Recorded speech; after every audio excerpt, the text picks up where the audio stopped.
Welcome to the Decent Crypto Podcast. Today is Sunday, June 4th, and we are back. Matt, how you doing? I'm good, man. Beautiful weather. It's like early summertime. Just been outside enjoying the sunshine. Yeah, how about you? Pretty good, man. New York City is buzzing. It's a good time right now.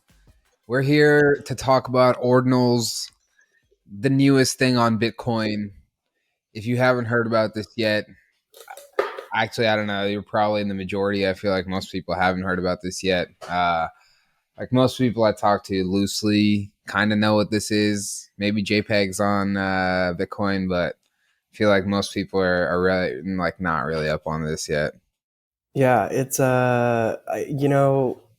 it's pretty interesting. So when Pepe happened, right, for like a week or two, I feel like everyone I know was talking about meme coins, and we were all sort of comparing notes on what are you buying, where are you selling, what are you getting rugged on. And very quickly, like almost overnight, like everyone I know that was into meme coins went straight into Ordinals and like BRC-20s. And it was just like, these days there's like crickets in terms of like shit coins on Uniswap. And it's just all about like Ordinals. It's pretty interesting because they've been kind of around for a minute, right? But they really caught steam in the last like month or so. I think what's happened is that there's just not been any activity on Bitcoin for so many years. And so the moment there's literally anything to do, anything to spend your Bitcoin on, do literally anything on the Bitcoin blockchain outside of transfer. It's pretty interesting. You look at like what's possible with ordinals, and like there's literally only a few functions. It's like deploy, mint, transfer. Like it's not like, there's not much. But it's like with Bitcoin, there's literally nothing else. So it's just like mint and transfer. It's kind of funny, We are back to So basics. back to the basics. So let's talk about exactly what ordinals are, how all of this started. So ordinals, which is a term that kind of everybody uses now, it was started by ordinal theory, which was created by this guy Casey Rodermore. He used to be a Bitcoin core dev, many years back. He's got, I don't know, like 15, 20 commits or something. That's cool. Yeah, he's a solid dude. Also very, very eloquent guy. If you hear him speak ever, absolute whiz. But Hmm. he created this thing, or discovered this thing, as he calls it, called ordinal theory for Bitcoin. So ordinal theory is actually, I guess, a concept in math. It's like a numbering system. I don't know too much about it. I mean, let's look it up right now. Like, ordinal theory is a proposed methodology.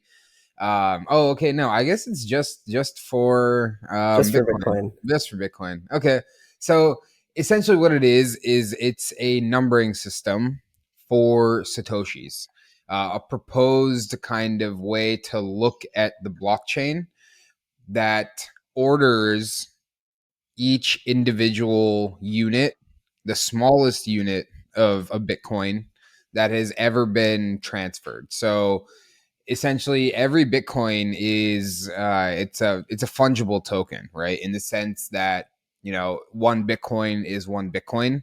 It's like a U.S. dollar. It doesn't really matter what the history of it is, but if you look at the actual technology, if you look at the Bitcoin blockchain, the way it works is in a system of UTXOs, unspent transaction outputs, which basically says that from this wallet, there was a transaction that happened that spent this amount of Bitcoin, which is just this amount of Satoshis, transferred them to a certain wallet.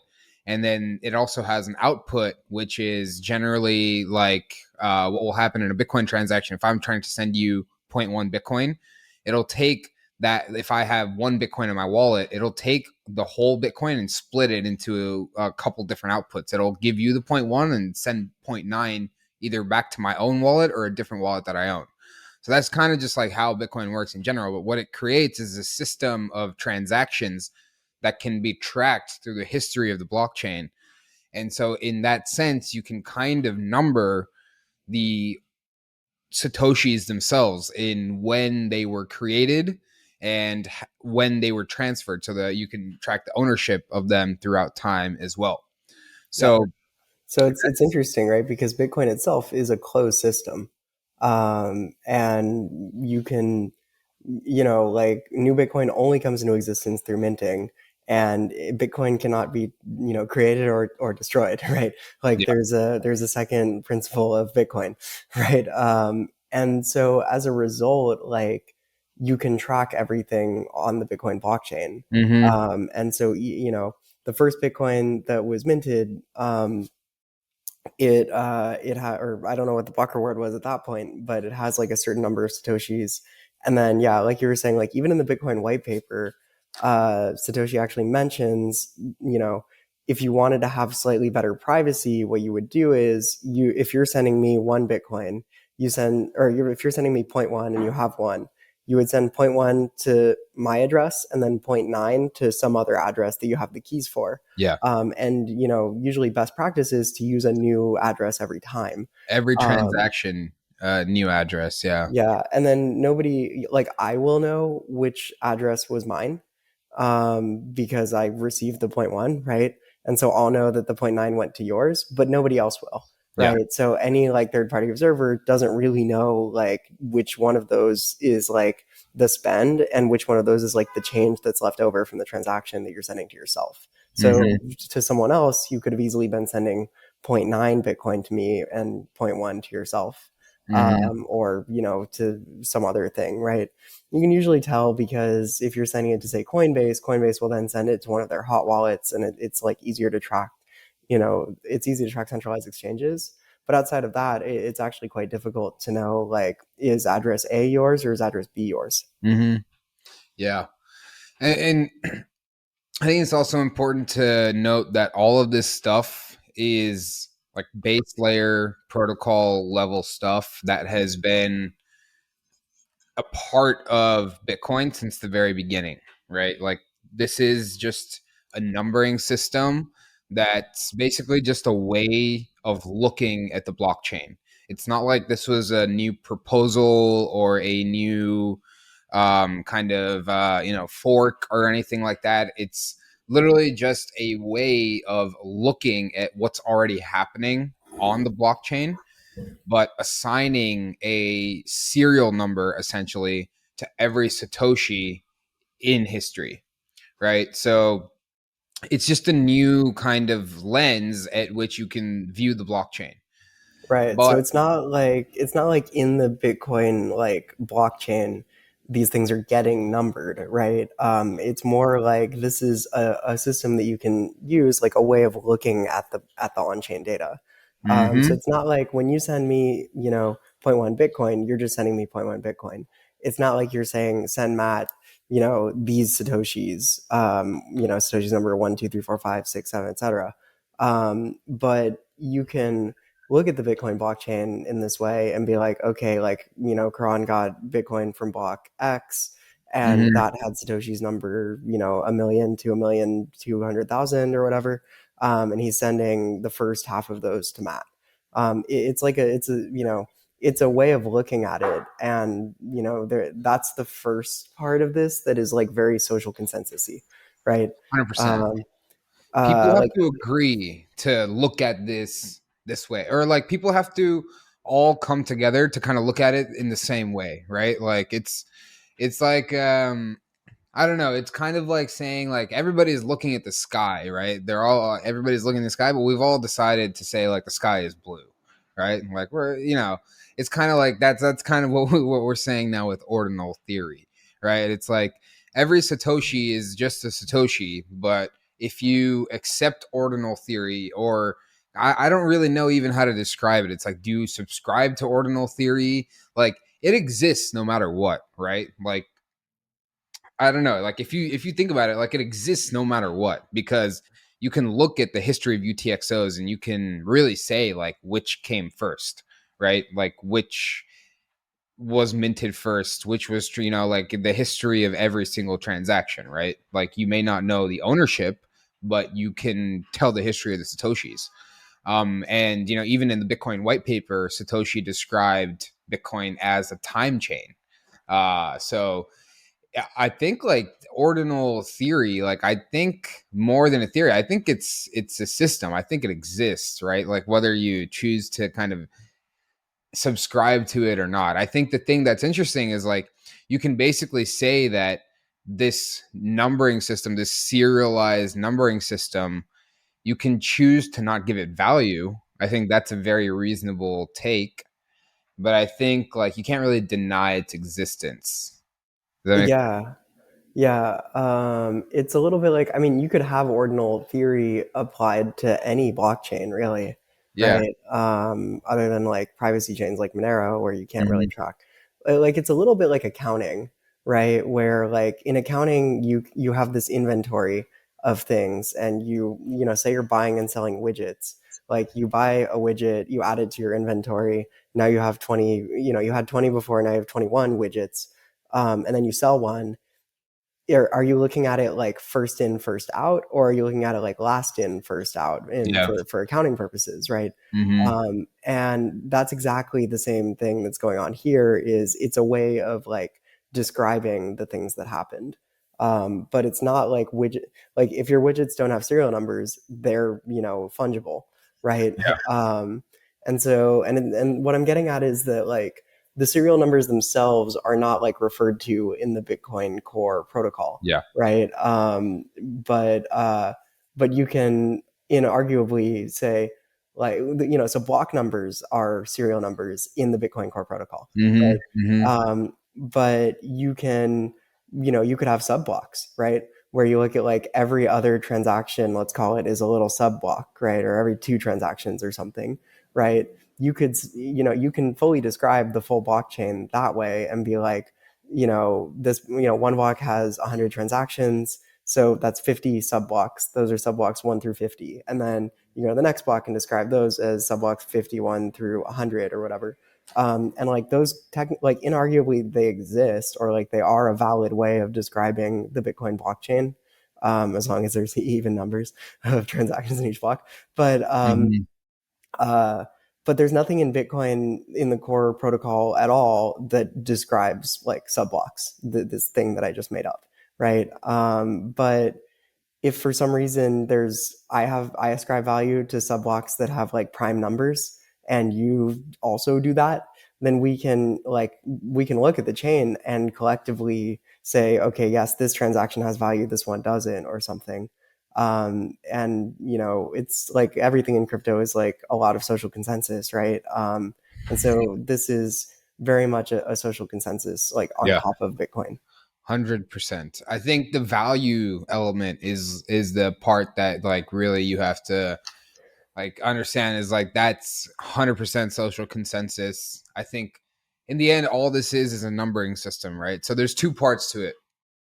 With ordinals, there's two parts. There's ordinal theory, which refers to the actual system of numbering these satoshis, and then there are ordinal inscriptions, which refer to the idea that you can have arbitrary data attached to an individual satoshi. So you can have text or other types of media inscribed on chain that is permanently linked to that satoshi, like permanently in that transaction. um And so this was, I mean, this has been the case forever, right? Like Bitcoin as like a data availability layer, or a data storage layer, really, more than availability, because availability is like sometimes like ephemeral. With yeah. Bitcoin, it's forever. And if you look at the very first block, right, there was this, chancellor on the brink of, another bailout for banks, right? Um, in the very first block, Bitcoin was used as a place to store data, right? Hmm. As a sort of like collective graffiti wall, Hmm. as a place where like if you're willing to pay the transaction fee to get that data on chain, that data lives on chain forever.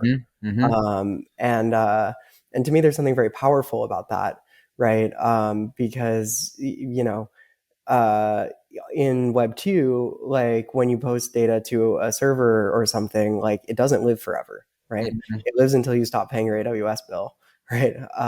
With Bitcoin, you're like paying once to get that data on chain in perpetuity. Like as long as Bitcoin remains like economically viable to keep running, people will have copies of that data. Yeah. Yeah. And now people really think about, when you think about inscriptions, people or just ordinals in general, right? Like, so when people talk about ordinals, they're generally referring to ordinal inscriptions, not ordinal theory, which are the actual kind of like pieces of data themselves. And when they talk about ordinals, they're generally, they think about SegWit and Taproot, right? Those are the two things that always come to mind, specifically Taproot, but also SegWit. And like you said, it's kind of a false premise, because this kind of stuff, attaching data, or to transactions, has been possible the whole time, but it really was unlocked with SegWit and Taproot. So with inscriptions, part of what makes this a lot more scalable is that with SegWit, what happens is that there's transaction data and then there's witness data. So witness data is basically what accounts for like signatures, and transaction data is the actual transaction that's taking place. Um, And so SegWit was introduced to separate out transactions as like not part of the block data, so that like the block would have exactly, more space for just transaction data. exactly. And what inscriptions, they leverage that technology by basically ramming a ton more data into the witness data portion, which technically is like not part of the actual block data. Um, And so you pay a cheaper rate per like virtual byte, right? exactly. Yeah. Relative to what you would pay of just like incorporating raw text into your Bitcoin transaction itself. Mm-hmm. Um, and then Taproot is like another like it was yet another piece of expansion for Mm-hmm. like transaction associated data, right? Yeah. And it was meant to, so with Taproot you can have scripts with like minimal logic in them, right? Mm-hmm. So why would I want a script on a Bitcoin transaction, right?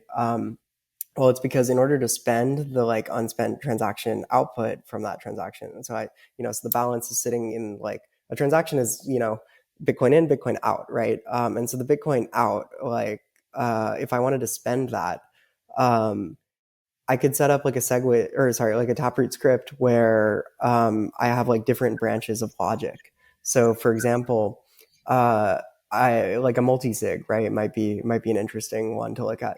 Mm-hmm. So you can set it up. Let's say I'm like worried about what happens to my Bitcoin after I die, right? So I want to be able to send my Bitcoin while I'm still alive. But if I'm dead, then I might want like you and like a bunch of my other friends to be able to come together and spend that Bitcoin, however, like send it to an exchange or whatever, or my mom. And so if if if like so you can set it up in Taproot where I can spend it like with one private key, or if 3 out of 5 of like a multi-sig sign, that can also spend. Mm-hmm. So you have these different Yeah. branches of like logic in the code, right? And you can also do this really interesting thing where like you basically put a hash of the logic of the script in, and if you can produce the code that like hashes to that hash, then it's like valid, right? So the idea is for privacy. I might not want people to know that like this transaction has like a 3 of 5 multisig, but it is a 3 of 5 multisig, and I can just attach like effectively a hash of the logic that I use to generate that. And hashing is like a one-way function, right? So Mm-hmm. later I can prove, look, here's the code that was used to generate that hash. And so this Mm-hmm. code is valid code that can access my Bitcoin. That's sort of the idea. So you can have like arbitrarily complex like levels of like branching logic in your Taproot script. And you can also have privacy if you want to. Mm. Interesting. And so how would that, like assist in these inscriptions? Like, what does that do for inscriptions? I think generally speaking, the Taproot scripts are also treated as like a different cost per like virtual byte relative Mm, to like the Bitcoin transaction, and so it's just more space for data, okay. right? Yeah. Um, and Right. initially like it was just so like not that useful, like you would have to have a pretty like complex use case and you'd have to be like pretty far down the Bitcoin rabbit hole to want to like use a Taproot script, right? Mhm. And so everything was kind of theoretical. I don't think it was really getting a lot of usage, right? Like we talked about like Taro, Taproot asset representation overlay, which could be used to represent fungible tokens on Bitcoin. We'll talk about BRC-20s. But that was kind of just using it as like a hack, right? And people weren't generally using this area of the block all that much, and so nobody really noticed until Ordinals came about. Yes. So ordinal inscriptions are the way they're described in the white paper is digital artifacts. I think it's a really cool kind of way to describe it. It's like you look at the history of the chain and you basically you inscribe things on them, which literally are like artifacts of history. So, um, Yeah, the I, like the it really like the whole inscription thing like really evokes this feeling of like chiseling something into stone, right? Mhm, It's a virtual artifact, like it lives on chain in like a hard format, and even just like the notion of like inscribing, right? mhm, yeah. Like that, it's very visceral. I think it's a really cool description, even if you look at it.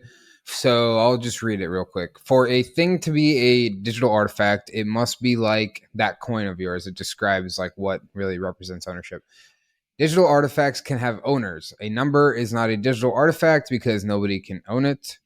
Digital artifacts are complete. An NFT that points to off chain content on IPFS or Arweave is incomplete and thus not a digital artifact.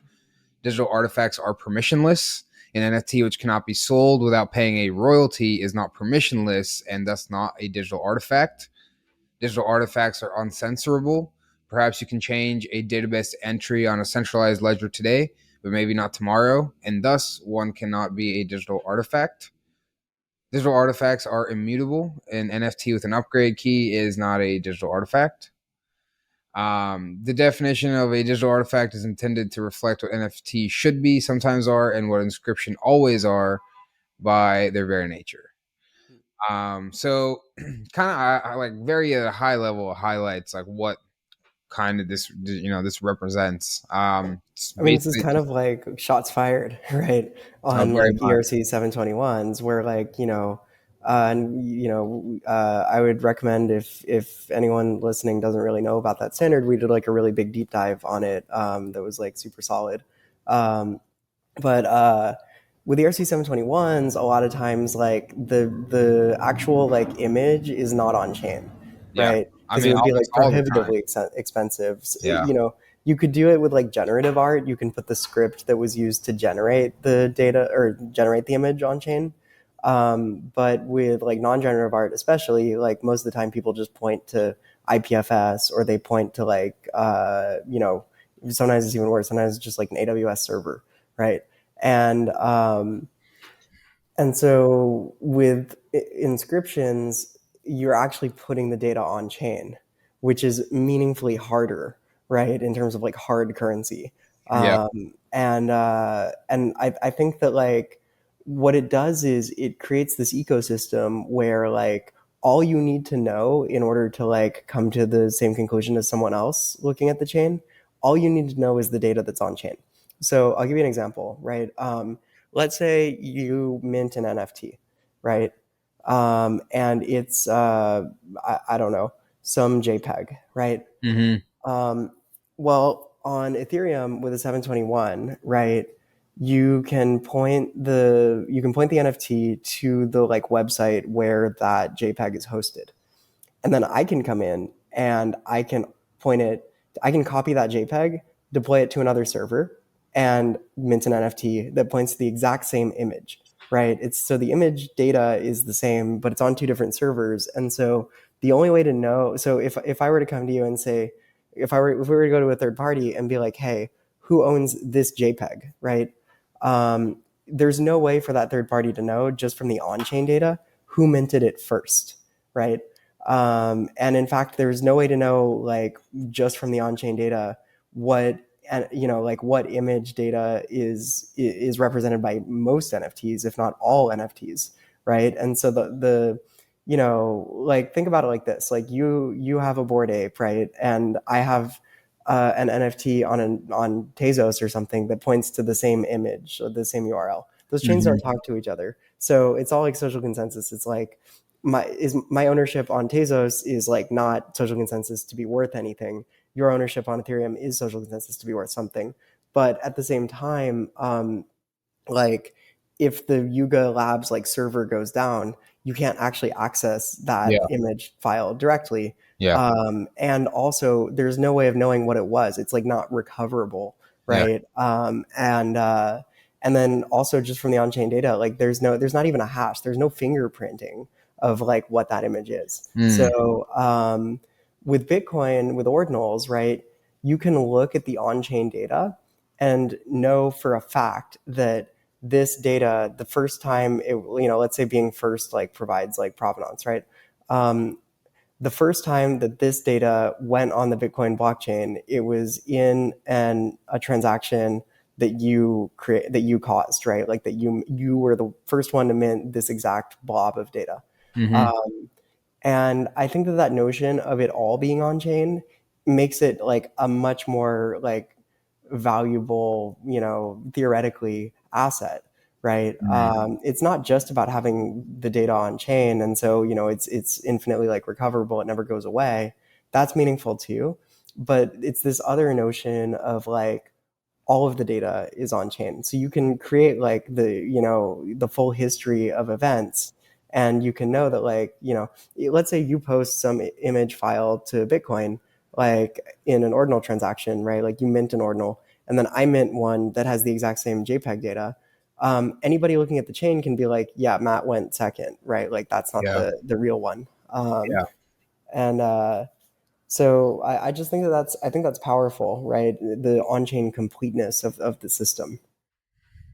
Yeah, and it's like it very much is like core to the Bitcoin ethos also. Like I really like its uncensorability, all this kind of stuff. Like it's also interesting that the system is so constrained and it kind of forces you to, find inventive ways to kind of create value almost, right? So like there's this whole market that has come up on the side around rare and uncommon satoshis and satoshis that have been they're kind of historical, right, where it's like the first transaction between Hal Finney and Satoshi, that's a historic transaction, so those satoshis are immensely valuable. The first transaction between Laszlo, the guy who spent 10,000 Bitcoin on two pizzas. That's a super, it's a historical moment. People have paid tons of money for that Satoshi, those Satoshis. And so there are these interesting things. So, like the very first Satoshis in every single block, that very first Satoshi, those are uncommon sats. Then there are rare sats, the ones that are the very first ones. Um, Like after a halving, I think those are those should be legendary like, sats. yeah, those should be super rare or I think something. those are Yeah, legendary sats. Yeah, and then mythic maybe a is the difficulty first set. adjustment. Would a difficulty Oh adjustment yeah, be yeah, rare yeah. enough? First one after the difficulty adjustment. Yeah, that is a rare. Wait, and then what's okay? Legendary, and then what's the other one? Mythic. That's the first set. Yeah, it's um, super interesting. yeah, it is right because it allows people to express a lot of things, right? Mhm. So, a lot of Bitcoin people would like, be pretty happy to trade one Satoshi for 100,000 others, right? Mhm. Even if like the one Satoshi is like, the first one after the difficulty adjustment or something, right? Yeah. Um, so it kind of allows people to like get what they want out of the system. Like imagine that you've just been like mining at home, right? And like you happen to have some like rare sats as a result of that. And someone comes to you and they're like, hey man, you got some rare sats there. I like that. I think that's interesting and important. I'll pay you for them. Yeah. And you, as the person mining at home, are like, look, I just want more Bitcoin. That's great, right? Like, that's Yeah. good for everyone. Yeah. And it's interesting because it's basically just a new value system, right? It's like, would you pay more than one Satoshi for one Satoshi? Right. And it's like, how much more would you pay and what would you pay the most for? Right. So it's basically like you're just defining value in real time, like as a group. So it's cool. It's like very much a social consensus that's developing around these Satoshis. So it's basically like in the end, right? Like what will be the most valuable use of one Satoshi, right? Is it holding it forever? Is it inscribing it with some data? Is it, some combination of the two? Like what is that? What like it's a whole different kind of like value set. it, Um it also taps into like, people are kind of bored yeah, and people like speculating. And this gives you a whole bunch of other things to like buy and sell. Uh, 100%, and, 100%. and it's It's on like Bitcoin, which is pretty cool. yeah, and it's basically an infinite market. Like if you're looking at digital artifacts, right? Like we talked about this probably I think offline, but it's like if you look at what the most use cases are for a lot of these things, like most people are just kind of like speculating on meme coins or NFT projects, right? And it's like I mean, that's what crypto is for, right? yeah, Like yeah, that's the use case for crypto is speculation. yeah. Um, And so like taking smart contract stuff aside, right? And it's like if you really care about that, then it's like yeah, there are L2s for like there's like limited smart contract functionality on Bitcoin now, but there are obviously like stacks and things like that is like L2s where there's full smart contract functionality. Um yeah, but like just taxes, I mean, yeah, yeah, it's no, not no, really I an know. L2. I know. Yeah. I mean, just leaving that aside, right? I think the interesting thing here is that there is now asset issuance on Bitcoin, right? So you have native assets on Bitcoin, which you could never have before. I You don't don't have, I don't know. I don't know if I would call them native assets um, because they're never referred like to in the core protocol. interesting. Okay. Like for example, okay, here's a question, right? Like so the native asset of Bitcoin is Bitcoin, right? Like capital B, lowercase b, right? The native asset of Ethereum is ETH, right? Is Ether. But I don't know. I don't even know that I would call like USDC or like Uni or Dai or Maker. I don't think I would call any of those things native assets. Um, yeah, I guess that's true. Um, But the question is it like different, right? So that's the thing. There's nothing in the Ethereum core protocol that says anything yeah, about ERC20s, ERC-20s. right? That's true. That's People true. Yeah. create like an EIP, but like Yeah. that's just a social consensus around like a contract standard. If you're Yeah. running an Ethereum client, it doesn't know anything about any of that, That's right? true. That's true. Um, and so same thing with 721, same thing with 1155s, right? Like when you buy an ERC20 on Uniswap, what you're paying for is like a little space on the chain where it has your address and it's like a mapping, so address balance. What you're paying for is to change the balance number associated with your address. And when you have that balance number, you can do other shit with it, right? So you can like go into Uniswap and like having that balance number grants you the right to send the to decrease your number, and in exchange, if it fits within the contract's rules, like increase your number somewhere else on the chain, right? So that's like selling, right? Yeah. So if you think about these things, they're all sort of just like permission. right? Like you're paying for permission to change some part of the state machine, and then somewhere someone will at some point be willing to give you a little bit of fiat money in exchange for that, and that's Hmm. a lot of what you're paying for. Yeah. Hmm. But the like the state machine itself has no notion of an ERC-20, right? So I guess I'm like front running a little bit here, the BRC-20 thing, right? Yeah, yeah, yeah. So what let's talk about that really quick. Okay, so BRC-20. So like I mentioned with ordinals, you can kind of put any data on there. So with BRC-20 is essentially what it is, right? It's just a little bit of JSON. And it's a new standard that it's a proposal again, like you kind of have to come to a social consensus around this. But it's really just some JSON that's like at max just a couple of functions that allow you to deploy a new ticker, uh, say what that ticker is, like the name of that ticker, in max 4 characters. Um, and then you can mint that ticker. And you get to define how much each person can mint, like every single time. And that's basically it. It's literally just, it lets you create a new token using this JSON format. And if other people agree that this JSON format is like an actual, first of all, they have to subscribe to ordinal theory and these inscriptions and everything like that. Then they have to agree that these JSON, like this little JSON script, is actually a real thing.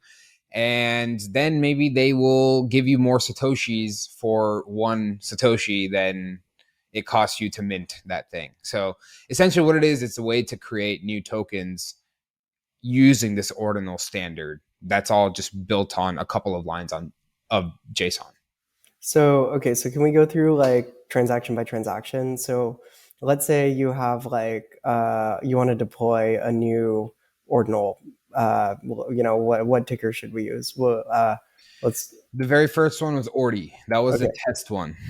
So already gets deployed in like so there's one transaction where like 1 Satoshi gets sent and accompanying it in the like block space is a little bit of JSON that says BRC-20 mint ticker ordi, and that's that, or like BRC deploy BRC-20 deploy ticker ordi max supply X, that's it, right? Exactly. So here um, I'm pulling up Ordi, um, like the actual JSON. Um, it will basically just say there is P, which stands for protocol. So this is the very first tweet. It was made by this guy Domo Data. He said an experiment into BRC-20s and fungibility on Bitcoin with ordinals. So the JSON is P protocol colon BRC-20. So that's the protocol standard. OP colon deploy. So that's the operation. Tick colon ordi. So that's the name of the ticker. Max colon 21 million. So that's the most there can be. Lim colon 1,000. So that's how many can be minted by one individual wallet at one time. So those are all of the functions that you have to play with, right? So if somebody wanted to mint Ordi, that's the first time Ordi was created. So that like somebody deployed it, right? okay, That so ticker, so it gets deployed, and yeah. then what happens with minting? Basically, somebody then needs to inscribe, like basically take a Satoshi and inscribe some piece of data onto it. That piece of data will be some more JSON that says P BRC-20 OP mint. So the operation will be mint this time. Tick Ordi max, same thing. Lim 1,000. And then they mint some Ordi to their wallet. So they basically pay some amount of gas to the miners, some amount of fees to the miners who perform that inscription. They receive a Satoshi, to their wallet that has that JSON attached to it. Hmm. So okay, so let's say like Ordi can get minted 1,000 times, right? And then I go in and I'm number 1,001, right? And I submit a transaction inscribed with P BRC-20 op mint, et cetera, et cetera. Um, what happens? Like, does that transaction get like it still is gonna like wind up being a successful transaction, right? Um, Basically, this limit is again, it's literally a social limit, like you said. Um, So my transaction will go through, it'll be like mined. The yeah. miners will receive like their transaction fees, Hmm. and the transaction will be on chain. Hmm. And I'll receive a Satoshi that has that data. Yeah. But people running like some additional piece of software Hmm. that that So looks at the all of Bitcoin this, blockchain and interprets it, yeah, they'll be like, no, no, no, that one actually failed. it got minted after the max, was reached, and so don't actually assign these tokens to this wallet. So everything that is kind of done here is done, after this point off chain, right? So the inscriptions are made on chain, but then the actual processing of that data is done off chain. And so there are tons of what's called indexers that go through and they look at what's actually inscribed on each Satoshi. And this is actually one of the big debates going on right now. Is a lot of the indexers are closed, private, Hmm. um, and so it's you don't really have much visibility into what's going on, in behind that wall, right? So it's like you kind of have to trust that exchange or that marketplace that they are representing the data that is that's there. So It seems like there um should be like a block explorer, like an ether scan for ordinals. yeah, so there are people building these like decentralized indexers, and people are basically saying like that's the next step, is like we need decentralized indexers all over the place. Hmm. um so yeah, I do think that is a big opportunity set for sure. How does like trading work? Okay, so trading works. It's a pretty interesting model right now. It works with these things called PSBTs, partially signed Bitcoin transactions. So basically, as a buyer seller, you have to like start and you have to go through this. Um, what's it called? Um, uh, what's it called? You basically have to go through the only one is Unisat right now, Unisat Marketplace. You have to go and you have to make a PSBT that basically inscribes a set of your tokens onto a Satoshi, like a number that you want. And there's one more function along with deploy and mint called transfer. So you can basically break up parts of your uh, what's it called, your tokens, and inscribe them onto new Satoshis. And then you make a partially signed Bitcoin transaction that says that if I receive this amount of Satoshis for this specific ordinal, then we have a complete transaction, right? So you make a PSBT, the other person makes a PSBT, and it creates a transfer. So that's kind of how the marketplaces work right now. Interesting. Partially signed Bitcoin transactions. It feels like so that's pretty good, right? It's like it almost reminds me of Lightning Network, where it's like you can have like you can declare your intent or willingness to like do to like say be a liquidity provider on Lightning Network or like a hub or whatever. And you open a channel and that part goes on chain, and then like your willingness to do all of these things is sort of handled like in this like separate area. And then when it comes time to settle, it gets settled like to the main chain. So with these, they everything is happening on the base layer.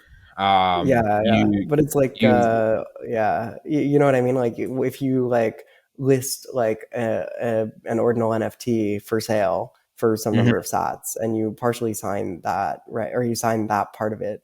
Um, it when it's set, that gets sort of like a centralized database somewhere, right? Yeah. Or like on Lightning Network, it's like a peer-to-peer, like decentralized database somewhere, but it's still not like on Bitcoin itself until like the settlement happens. Yeah. Hmm. That's So pretty I cool. think there's a lot of interesting like things that are going to happen with this sort of stuff, like just from your perspective, like what other applications or like what other stuff do you see being inscribed? Like is there any like use case that hasn't been tapped into yet? So far it's basically just been like BRC-20s, like meme coins, shit coins, that kind of stuff, and then like NFT projects, but like it's so early. This has all been just a couple months in the making. Yeah, I mean, I think something like ENS would do really well, right? So Hmm. ENS, if you think about it, it's the exact same model, right? It's Hmm. like there's nothing on the Ethereum like core like protocol that allows for .eth like names, right? Hmm. But and so you have to run like a separate like indexer basically that taps into that part of the Ethereum blockchain and like indexes it like in some kind of like easier to parse way, so that like when I send you like a transaction on MetaMask to like whatever .eth, the centralized like indexer, it figures out like what the actual address is. So Hmm. when I sign the transaction, it has to be specified to go to your address. It's not like ENS, right? So I think it's like the exact same thing, right? Where all we have is this like, separate social consensus as to like who owns what, right? And on Bitcoin, like that's basically what we have now. So I think ENS would do really, really well.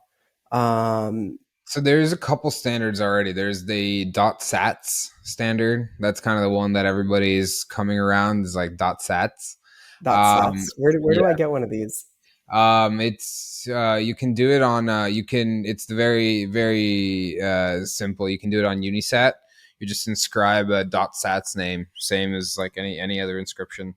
Wow, Then interesting. there's now a new standard where they're supporting like 7 or 8 different names. There's like .gua, I don't know, there's a bunch of different stuff. But eventually, I think it'll be you can mint anything. You'll be able to do .ordi or dot whatever. So um, Yeah, it is interesting though because when you think about like that sort of thing, uh, the first thing that comes to mind for me is like marketplaces, right? Like part of the reason why I think ENS like really took off was because ENS names are 721s effectively, right? Um, and uh, and you can change the like resolving address like if you own it, right?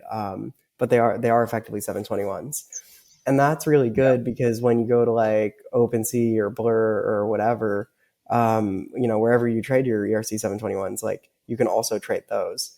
um, it feels to me like that would be, like, so Magic Eden supports like ordinals trading already, yeah. right? Hmm. um, is the ordinal standard enough, or do we need like a BRC 721? There is a BRC 721 standard. Huh.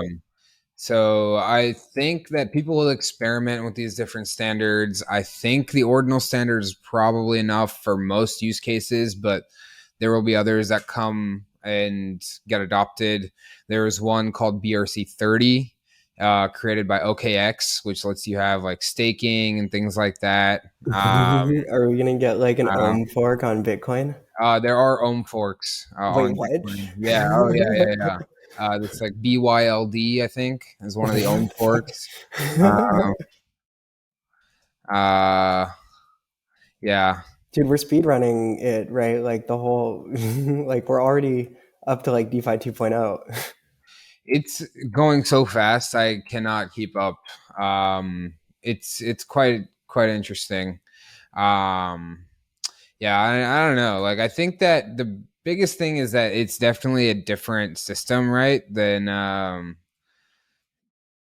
anything that you have on Ethereum. Like it's very much like you're looking at it from like historical like time-based perspective, and then attaching these bits of data. And so like what Mhm. that unlocks, I think it's going to be pretty different. I think the biggest thing is like just being just like adaptable, or like just adapting to whatever's gonna happen next. Yeah, it's interesting. I mean, okay, let me make my case for why I'm still hesitant. Okay. Um, so if you look at say ERC-20s, right? Mm-hmm. And this to me is why Uniswap is just so incredible. Mm-hmm. If you look at ERC-20s, like when you buy some Pepe, right? Like all it does is it updates like a little piece of, so the blockchain is like one gigantic state machine, right? Where it's just like bytes and bytes and bytes and bytes and bytes, and it's infinite, right? It's this like infinite machine, where like it can, more bytes can just be added in whatever like address space you want, right? So if you think about like buying an ERC-20 token, like you buy a little Pepe, all it does is updates like you look on this slot on chain for like, okay, go to like the Pepe contract and then go to the like database of like ownership that contract like touches, and look for my address, and that, and the like balance that the address maps to. That's what buying Pepe does. It changes that balance, right? um, what Uniswap unlocks though is I can also sell it, and I can sell it for native ETH, right? And so imagine like a world where like centralized exchanges only support the native tokens. Like they like, this was the case like a while back, like pre-tether, right?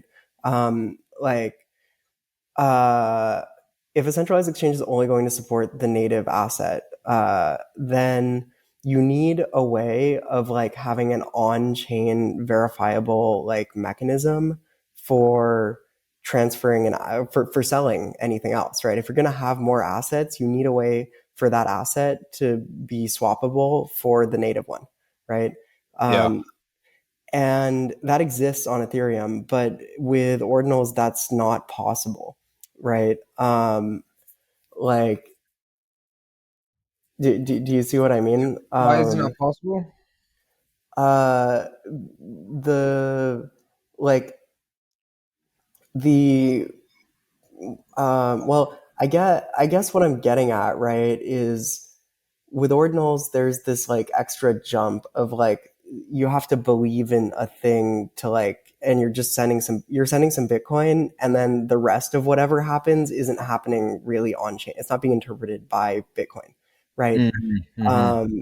And so to me, that feels like it's just much more like human driven, right? It's people making these orders like one at a time, right? And with like Uniswap, right? Like that liquidity pool, if it exists, you can swap your tokens for genuine ETH, like the actual native asset that like every validator knows about. Every validator knows about what your balance is because it's a piece of this like state machine, Mm-hmm. right? Every validator knows about your ETH balance because it's baked into the protocol, right? Mm-hmm. It's Yeah. like it's like actually natively like happening. Yeah. Yeah. Um, and so it's like much more like permissionless, I think. Like I just find it much more scalable. So I think for like the first thing is like I do think a lot of that will come like just with like the PSBT and like the experimentation there. Like it's a very new kind of way to like use that technology for things like swaps and things like that. So I think there's a lot of stuff that's going to come.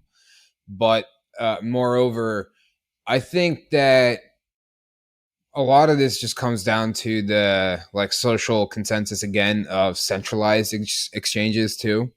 So once Binance starts supporting these things, and like OKX and Huobi are already supporting them, it kind of doesn't matter, right? Like the redeeming for Bitcoin and then getting in, and things like that, right? Like look at Doge, right? Like nobody knows what the underlying, like nobody's actually interacting with Doge.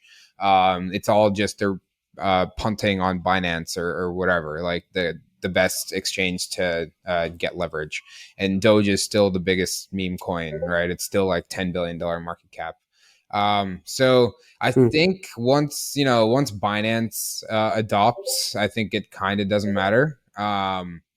But Yeah, it's a good point. I yeah, mean, it does highlight like, my like presupposition was all like, okay, imagine a world without like Tether or any of this other stuff. It's just a native token. But in reality, like exchanges have this like incentive to list as much as they possibly can, right? And this is like a big enough, interesting enough asset class that appeals to like a crypto native like population, that like imagine if you're working at say Binance or Kraken or whatever, right? Like you're excited about this standard. You're excited about BRC-20s. You're gonna push to like build this out like as a passion project, right? yeah, So I do think the support will come, and at that point, you're right. It's all moot. Like no, I've never sent any Dogecoin on chain to anyone, right? yeah, Are there Dogecoin BRC-20s? Doge yeah. RC-20s? DRC-20s, they exist. Are there Litecoin BRC-20? There Yeah, must be. they are. They are. Wow, There's Lightning Ordinals and all this, or Litecoin Ordinals. interesting. Yeah. Huh. Um, so for me, like the way that I think about all of this is actually as a data availability layer, which is Yep. pretty interesting, right? Yeah. And and I've been pretty like outspokenly anti like modular blockchain for a while now. Um, because I think that like you just have like a lot of core security assumptions that you have to make there. But with Bitcoin, it's the hardest data availability layer, right? So like layer twos are okay because they're using Ethereum as a data availability layer. Like that data exists, right? Hmm. It goes on chain. With Celestia and those sorts of like, when people talk about data availability layers, they're usually talking about data availability layers that have like data availability sampling. So Hmm. as a person that's running a node, you don't generally have the whole block. You get like little probabilistic like pieces of the block where you can say with 99% that like there's a full block there or something. Hmm. And then B, like they're usually super ephemeral, right? So that data just like doesn't exist forever. But it is an interesting setup because the vision of the world behind Celestia is, look, like you can have like pieces of software that interpret the block data that are separate from the pieces of software that are creating blocks. I think that there's way more here than people realize, right? Where it's like even having open source like AI models, like people are already experimenting with this kind of stuff, right? Like if you want something to be there forever in a way that somebody can access anytime, like Bitcoin is kind of the perfect place for that. And AI models are a really good use case where like you kind of want anybody to be able to have open access to them. Hmm. Um, yeah. Um, Is uh, anybody working on things like, I don't know, like it still takes a while to get a Bitcoin transaction finalized? it's still like 10 minutes. Yeah. Just 10? I thought Yeah. like okay, interesting. Well, it Wait, really so depends. It really depends. Like, also, it's kind of funny, right? It's like Bitcoin's one of these things where, like, there's this sweet spot where, like, if there's a lot of transactions happening, like Bitcoin, like block times are pretty fast because there's more miners and things like that. If there's way too many transactions, then it kind of gets like it gets clogged up. But then if there's like no transactions, there's no incentive. So it's this weird thing where, like, if there's just really not enough transactions happening, like it kind of could just take a long time for a block to get filled up and for somebody to actually mine a block. Um, that's interesting. So do you think people are adjusting the like hash rate of their miners like in real time depending on like how demand for like how transaction fees look that day or like in that moment? on the mining side, I've talked to a couple of people. I don't know how they're exactly playing it, except just everybody is in complete euphoria right now on the mining side. Uh, yeah, every miner is like just in full support. That's why, there's this whole debate between a lot of people. They're like, oh, like, is this a good thing for Bitcoin? Is this not a good thing for Bitcoin? And it's like, well, it doesn't really matter. Like, the miners are in support. So that basically is it. Yeah, it reminds me of like the Bitcoin Cash, like that whole thing where like it's like who has the power? Is it like users? Is it miners? Is it centralized exchanges? Like, um, It's yeah, miners for sure. but it's obviously good for Bitcoin. It's very good for Bitcoin. Um, it's the best possible thing for Bitcoin since I can possibly I can remember joining the space like 7 years ago, 6 years ago, whatever. Like Yeah, it's the literally the best possible thing for Bitcoin. Like even if like we had this thing, like even if like you're not fully sold, even if I'm not fully sold, right? It basically doesn't matter because some people are fully sold and they're using it as if like this is just their life's work. And that provides an economic incentive for miners to keep supporting it. And that provides a sustainable economic model for the like a sustainable security model for the future of the network. And so that essentially is all that matters. yeah. I mean, and it's like you could have seen a world where like Lightning, if everybody adopted it, like could have come. I don't know if it definitely wouldn't gotten at the same level, but it could have helped, right?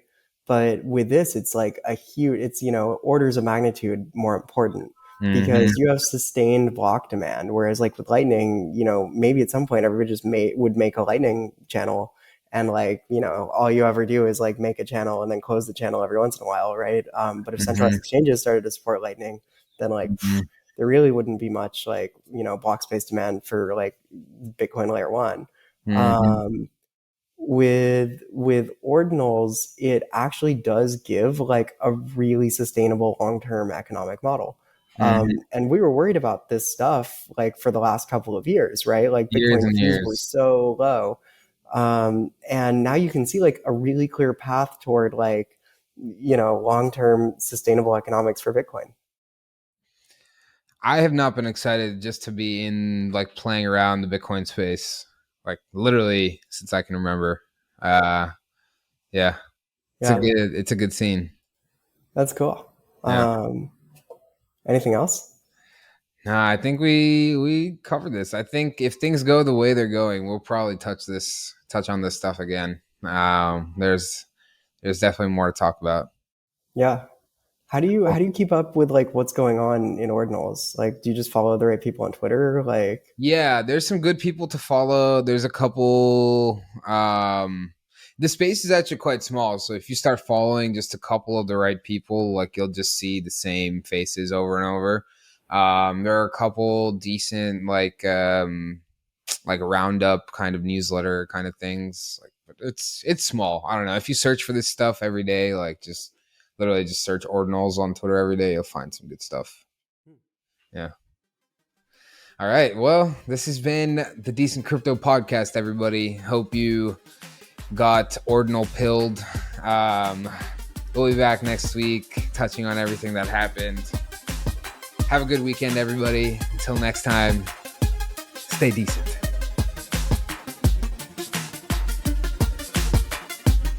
none of this was financial advice, legal advice, investment advice, or any other kind of advice.